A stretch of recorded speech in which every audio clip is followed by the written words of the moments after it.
Hello student, today we are start unit 3rd chapter number 5.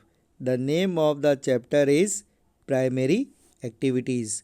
आज हम unit number जो third है उसके चैप्टर नंबर 5 में हम पढ़ेंगे प्राइमरी एक्टिविटीज़ यानी कि जो प्राथमिक जो क्रियाएं होती हैं उनके बारे में आज हम अध्ययन करेंगे. So start today's topic. Human activities which generate income are known as economic activities. यानी कि जो मनुष्य की जो क्रियाएं होती हैं जिनसे किसी प्रकार की आय यानी कि उनसे धन की प्राप्ति होती है उसे हम इकोनॉमिक एक्टिविटीज़ यानी कि आर्थिक क्रियाओं के नाम से जानते हैं. यानी कि मनुष्य के द्वारा जो भी काम किए जाते हैं उससे अगर उसे कुछ जो भुगतान चाहे किसी भी रूप में वो प्राप्त हो रहा हो, आय उसे जो प्राप्त होती है उसे हम इकोनॉमिक एक्टिविटीज़ यानी आर्थिक क्रियाओं के रूप में देखते हैं. Economic activities are broadly grouped into primary, secondary, tertiary and quarterly activities. जो इकोनॉमिक एक्टिविटीज़ होती है यानी कि जो आर्थिक क्रियाएं होती हैं उसे मुख्यतः प्राइमरी यानी कि प्राथमिक, सेकेंडरी यानी कि द्वितीयक, टर्शरी यानी कि जो तृतीय और क्वार्टरली यानी कि जो चतुर्थ श्रेणी एक्टिविटीज़ में डिवाइड किया जाता है. इन्हें 4 श्रेणियों में बांटा जाता है. Primary activities are directly depended on environment as these refer to utilization of earth resources such as land. जो प्राइमरी एक्टिविटीज़ होती है यानी कि जो प्राथमिक क्रियाएं होती हैं वो डायरेक्टली यानी कि प्रत्यक्ष रूप से जो एनवायरनमेंट है यानी कि जो पर्यावरण है उससे संबंधित होती हैं. इसके अंदर जो अर्थ रिसोर्सेज यानी कि जो हमें पृथ्वी के जो रिसोर्सेज है संसाधन हैं उससे उसका यूटिलाइजेशन यानी कि उसके उपयोग इसमें किया जाता है. जैसे land, water, vegetation, building materials and minerals. इसके अंदर जैसे भूमि, जल, वेजिटेशन यानी कि जो वनस्पति होती है, बिल्डिंग मटेरियल्स जिनके द्वारा ऐसे पदार्थ जिसे बनाए जाते हैं और साथ ही साथ मिनरल्स यानी कि खनिज इसमें शामिल होते हैं. तो हम कह सकते हैं कि जो प्राइमरी एक्टिविटीज़ होती है, जो प्राथमिक क्रियाएं होती हैं, उनका सीधा संबंध एनवायरनमेंट यानी कि जो हमारा पर्यावरण है उससे होता है. और जो पृथ्वी पर जितने भी जो रिसोर्सेज जितने भी संसाधन पाए जाते हैं उनका उपयोग इसमें किया जाता है. It these include hunting and gathering, personal activities, fishing, foresting, agriculture and mine and quarterings. यानी कि इसके अंदर अगर हम जो प्राथमिक क्रियाओं में मुख्य रूप से जो हंटिंग यानी कि शिकार है, गैदरिंग यानी कि जो एकत्रीकरण है यानी कि जो हमारी जो खाने की वस्तुएं होती हैं उनको जो इकट्ठा किया जाता है वो इसमें शामिल होती है. साथ ही साथ पेस्ट्रोल एक्टिविटीज़ जो होती हैं और उसमें फिशिंग, मछली पालन, फॉरेस्टिंग यानी कि जो हमारा जो जंगल से जो चीज़ें प्राप्त होती हैं वो इसमें आती हैं. एग्रीकल्चर यानी कि कृषि और साथ ही साथ माइनिंग एंड क्वार्टरिंग यानी कि जो माइनिंग होती है, जो खनिज होते हैं वह भी इसमें सभी चीज़ें इसमें शामिल होती हैं. प्राइमरी एक्टिविटीज़ में सबसे पहले हम पढ़ेंगे hunting and gathering.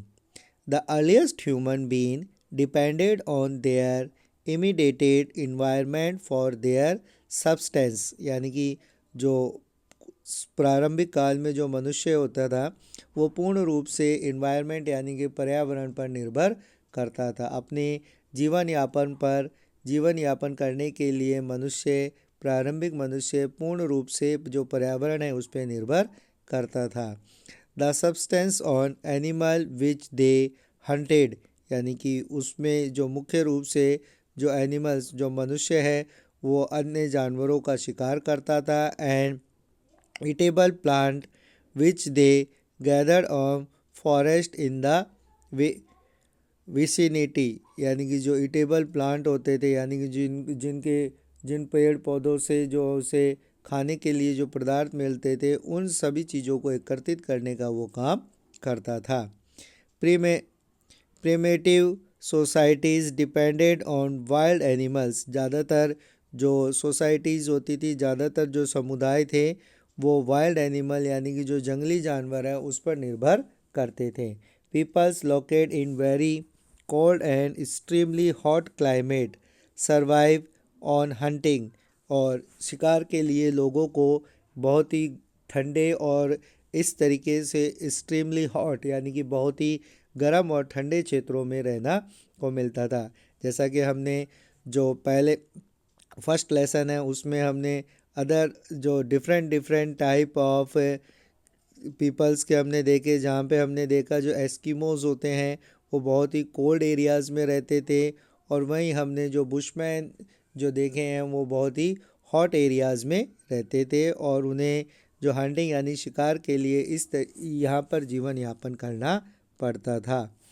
They people in the coastal area still catch fish through fishing and experienced moderation due to technological process, यानी कि जो कोस्टल एरियाज़ में ऐसे लोग जो समुद्री तटीय क्षेत्रों के पास में रहते थे उनका मुख्य व्यवसाय जो अगर हम देखें तो फिशिंग यानी कि मछली पालन करना था, और साथ ही साथ जो technological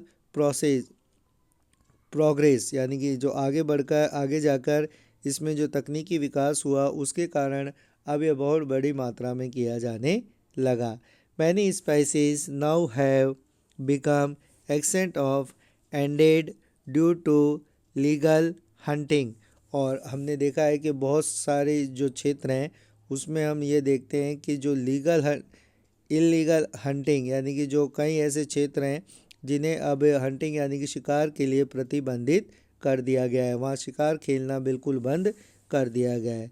the early hunting use primitive tools made of stone, twigs and arrows, so the number of animal killed was limited. Who has hunting been banned in India?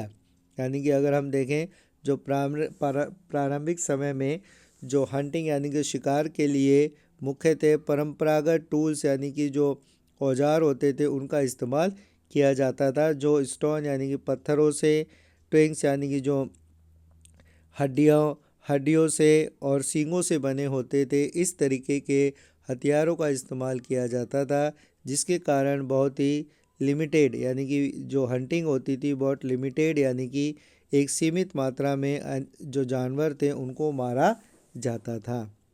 Y has hunting been banned in India, यानी कि जो भारत है, भारत में जो hunting को ban यानी कि उस पर प्रतिबंध क्यों लगाया गया? Gathering and hunting are the oldest economic activities now. आज अगर हम देखें तो जो हंटिंग है, जो शिकार है और जो गैदरिंग है वो बहुत ही पुरानी जो इकोनॉमिक एक्टिविटी यानी कि एक बहुत पुरानी आर्थिक क्रियाओं में शामिल की जाती है। These are carried out of different leaves with different और ऑर्गेनाइजेशंस। इसमें हम देखे जाता है कि जो डिफरेंट लीव्स और विथ डिफरेंट और ऑर्गेनाइजेशंस यानी कि जो कई तरीके की जो चीज़ें हैं जिनके कारण हंटिंग को अब बंद कर दिया गया है। Gathering is practice in the region with harsh climatic condition at often involves primitive societies who extend both plant and animals. यानी जो गैदरिंग है वह भी अब बहुत ही कम क्षेत्रों में हमें देखने को मिलती है, क्योंकि इनकी जो क्लाइमेटिक कंडीशंस होती हैं, वहाँ का जो जलवायु की जो दशाएं होती हैं वो बहुत ही डिफ़िकल्ट होती है, बहुत ही कठिन होती है। इसलिए लोगों ने अब इस व्यवसाय को भी करना बंद कर दिया है।